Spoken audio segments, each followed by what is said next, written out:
के तपाईले चाहिँ भोटर आइडी को कार्ड बनाइसक्नु भएको छ तर तपाईको हातमा चाहिँ भोटर आइडी को कार्ड भने चाहिँ स्मार्ट तपाईको कार्ड आइसकेको छैन भने चाहिँ हामीले चाहिँ नागरिक एपमा कसरी एड गरेर हेर्न सकिन्छ र कसरी स्क्रिनशट गरेर चाहिँ हामीले नागरिक एपबाट देखाएर चाहिँ हामीले चाहिँ आउने चुनावमा चाहिँ भोट हाल्न सकिन्छ।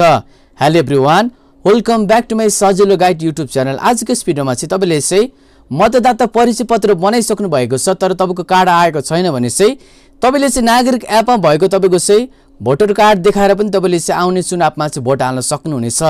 यसको लागि तपाईले भोटर आइडीमा गएर तपाईले यहाँनिर चाहिँ आफ्नो भोटर कार्डको नम्बर तपाईले यहाँनिर राखेर एट्याच गर्न सक्नुहुनेछ।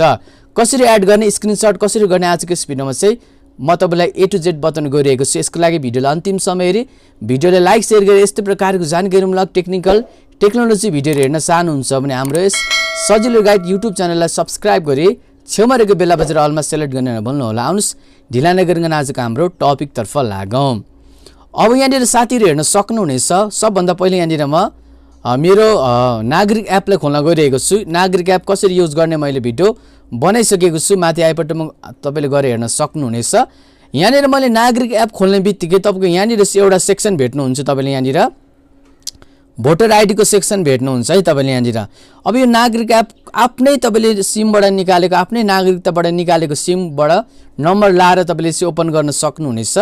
त्यसको लागि मैले भिडियो बनाएको छु, च्यानलमा गएर हेर्नु होला। अब यहाँनिर म भोटर आइडीमा जान्छु, हेर्न सक्नुहुन्छ। भोटर आइडी मात्र नभएर तपाईले यहाँनिर चाहिँ राष्ट्रिय परिचय पत्रहरू, तपाईले यहाँनिर ड्राइभिङ लाइसेन्सहरू पनि हेर्न सक्नुहुनेछ। अहिलेको लागि हामी भोटर आइडीमा जाउँ। अब यहाँनिर हामीलाई भोटर कार्ड योर हैन voter card number to link भनेको चाहिँ यहाँनिर हामीले भोटर आइडीको नम्बर यहाँनिर लाउनु पर्ने हुन्छ। अहिले के भएको छ भन्दाखेरि केही समयको लागि चाहिँ यो एपमा चाहिँ हामीलाई स्क्रिनशट गरिदिने व्यवस्था मिलाइदिएको छ तपाईको चाहिँ नेपाल सरकारले। त्यही भएर अहिले तपाईले स्क्रिनशट गरिहाल्नु होला तपाईको भोटर आइडीको कार्ड, त्यही देखाएर तपाईले चाहिँ भोट हाल्न सक्नुहुनेछ। अब जस्तै यहाँनिर हामी जाउँ, यहाँनिर मतदान नम्बर तपाईले यहाँनिर लाउनु पर्ने हुन्छ। जस्तै यहाँनिर म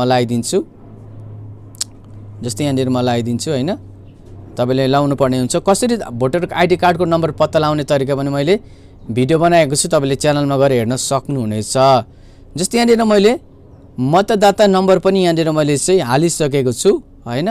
अब त्यसपछि यहाँनिर प्रोसिड गर्दिनु होला। अब हेर्न सक्नुहुनेछ यहाँनिर हाम्रो मतदाता परिचय पत्र यहाँनिर हाम्रो यहाँनिर चाहिँ कार्ड हामीलाई यहाँनिर देखाइसकेको छ।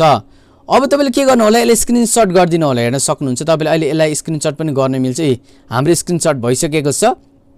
अब तपाईले यो स्क्रिनशटलाई देखाएर अथवा तपाईले चाहिँ यहाँनिर यो भोटर आइडी कार्ड तपाईले चाहिँ नागरिक एपबाट देखाएर पनि तपाईले चाहिँ आउने चुनावमा चाहिँ भोट हाल्न सक्नुहुनेछ।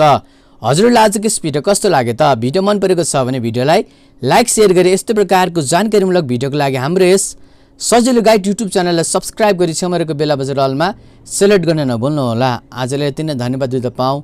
जय नेपाल।